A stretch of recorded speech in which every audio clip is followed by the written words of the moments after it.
Welcome to my channel bird lover Akash. আজ আমি দেখাবো আমার বেঙ্গলি ফিঞ্চের প্রোগ্রেস। আপনারা দেখছেন আমার এই বেঙ্গলি ফিঞ্চগুলো অনেকগুলো বাচ্চা নিয়ে এবং ডিম নিয়ে বসে আছে।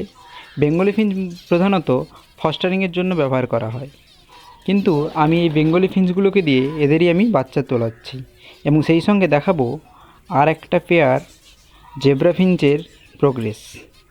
অনেকগুলো জেব্রা ফিঞ্চ রয়েছে, তার মধ্যে এই একটা দেখতে পাচ্ছেন, এই একটা পেয়ার মেল ফিমেল রয়েছে, অনেকগুলো বাচ্চা হয়েছে।